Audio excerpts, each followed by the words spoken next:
Ninguém jamais viu a Deus. Uau, será isso mesmo? Esse é o canal do Saião que pretende melhorar a sua visão. Aliás, falando em visão, desculpa aí, pessoal, não estou nem enxergando nada. Espera aí, esse óculos aqui tá meio complicado. Agora, quem sabe, não sei se o pessoal vai realmente confirmar se alguém viu a Deus ou não, mas eu preciso pelo menos ver vocês aqui e fazer alguma coisa. Mas, afinal de contas, eu tenho gente falando e questionando de um lado: "Não, mas a Bíblia diz que sim, pessoas viram a Deus", e outros dizem: "Não, não viu, ninguém pode ver Deus". Que coisa é essa, pessoal? Como é que fica essa situação? Para resolver tem o quê? Será que tem que olhar lá os pergaminhos ou os papiros, os manuscritos antigos, ou talvez pegar a máquina do tempo e voltar lá para o tempo mais antigo, para a gente ver se a gente consegue ver. Aliás, já teve gente que falou: "Saiu, como é que é o negócio lá em Jericó, tem um cego, tem 2 cegos, quem é que não está vendo? Será que o pessoa que escreveu que não viu?". Pessoal, olha, na verdade, eu já não enxergo direito, né, quando eu estou de óculos eu pego um ônibus, quando eu estou sem óculos, o ônibus me pega, para vocês terem uma ideia. E ainda vim com o óculos errado e olha, puxa vida, acho que eu nem vi a camisa que travou tudo, hein. Vamos ver se, apesar dos problemas que a gente teve na gravação aqui, se a gente consegue pelo menos resolver a questão: será verdade que alguém viu a Deus ou não? Então vamos dar uma olhada? Olha que coisa curiosa e interessante. Acho que, pessoal, a maioria das pessoas conhece a frase que fala sobre isso, que vem logo do começo do Evangelho de João. Em João capítulo 1, verso 18, nós vemos, né, a frase do evangelista do evangelho mais cristológico e mais teológico do Novo Testamento dizer o seguinte: "Ninguém jamais viu a Deus, mas o Deus unigênito que está junto do Pai o tornou conhecido". Esse texto está falando, inclusive, para nós que quando Jesus se apresenta como divino, quando Jesus vai falar a respeito do Pai, ele fala de uma maneira diferenciada. E essa maneira diferenciada envolve isso.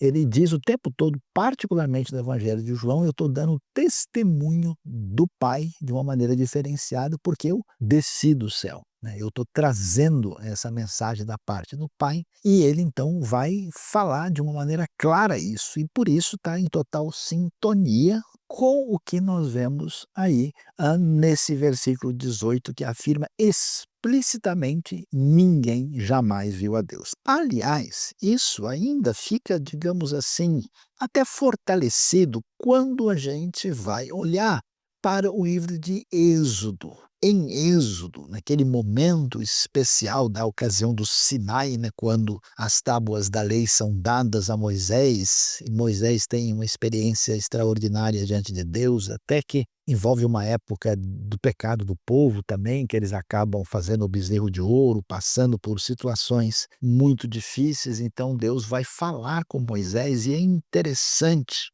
a gente perceber o tipo de conversa que Deus vai ter com Moisés nesse momento tão inusitado, tão peculiar, tão diferenciado da história. No capítulo 33 de Êxodo, Moisés vai mostrar o seu desejo, atenção, de contemplar a Deus de perto, de alguma maneira poder ver a Deus. E aí, então, nós vamos ler o seguinte: o Senhor, a partir do verso 17, disse a Moisés: "Farei o que me pede, porque tenho me agradado de você e o conheço pelo nome". Então disse Moisés: "Peço-te que me mostres a tua glória". Mais do que ver o próprio Deus, era ver Deus na sua glória, no seu perfil totalmente refulgente e resplandecente. Deus respondeu: "Diante de você farei passar toda a minha bondade, e diante de você proclamarei o meu nome, o Eterno, o Senhor", né, o YHWH, Yud Rei Vav Rei. "Terei misericórdia de quem eu quiser ter misericórdia, e terei compaixão de quem eu quiser ter compaixão". E acrescentou: "Você não poderá ver a minha face, porque ninguém poderá ver-me e continuar vivo". E aí o Senhor coloca Moisés numa situação em que ele diz: aqui é um lugar perto de mim onde você ficará em cima de uma rocha.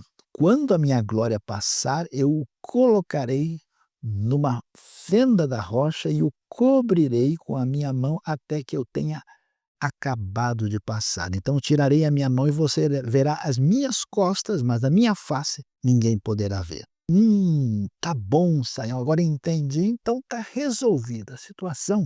Lendo João 1,18, lendo Êxodo 33, ficou claro que ninguém jamais viu a Deus. Pois é, pessoal, aí é que a gente começa a enxergar e a ver uma outra realidade que aparece também em outros textos bíblicos. Quer ver? Se a gente leu Êxodo 33, o que a gente pode dizer quando lê Gênesis capítulo 32? Quando nós lemos o texto, nos fala ali de uma luta que Jacó teve com Deus. Ele estava com medo de reencontrar o seu irmão Esaú, depois de tantos anos de complicação e controvérsia familiar que a gente conhece, a história.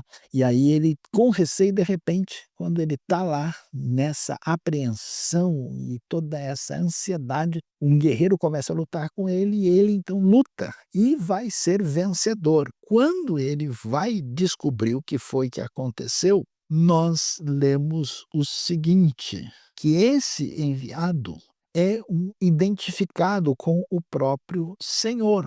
E então Jacó pergunta para ele: peço-te que digas o teu nome. Mas ele respondeu: por que perguntas o meu nome? E o abençoou ali. Jacó chamou aquele lugar Peniel, pois disse: vi a Deus face a face, todavia minha vida foi poupada.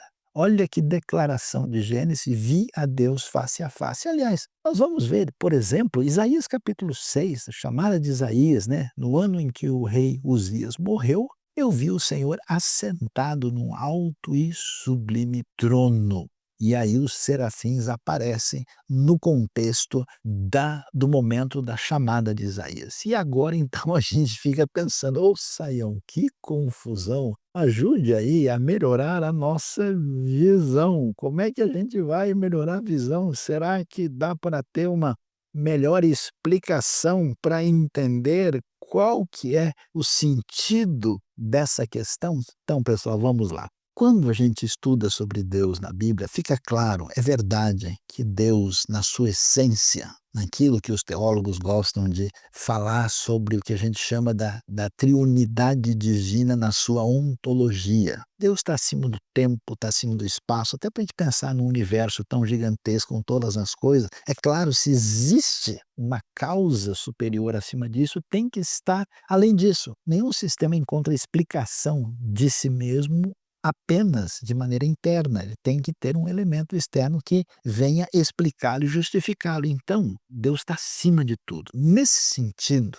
no seu poder, na sua essência, naquilo que envolve, né, a essência da divindade, é claro que nenhuma criatura mortal, limitada, pequena, pode ver assim. No entanto, uma das ideias mais extraordinárias que existem na Bíblia é a ideia de que Deus se manifesta entre aqueles que são motivos da sua intervenção na história. E isso é chamado de teofania, de theos e phaneros, do grego, que é manifestação divina. Então, nesse sentido, quando você lê várias vezes no próprio Antigo Testamento a expressão "o anjo do Senhor apareceu", esse anjo do Senhor muitas vezes é o anjo do Senhor com letra maiúscula, ou seja, o anjo que é o próprio Senhor. Assim, quando nós vamos ver as experiências de pessoas como Agar, como Manoá e a sua esposa no nascimento de Sansão, como Abraão, especialmente em Gênesis 18, né, como o próprio Moisés, na sua experiência, até diante da sarça ardente, nós temos ali vários casos de manifestação do próprio Deus. Então, nesse sentido, o que a gente pode chamar de Deus autolimitado e estando manifestado de uma maneira em que ele se faz presente no tempo e no espaço para se comunicar com aqueles que são suas criaturas, aqueles que estão inclusive em aliança com ele, são motivo da sua misericórdia, da sua visitação.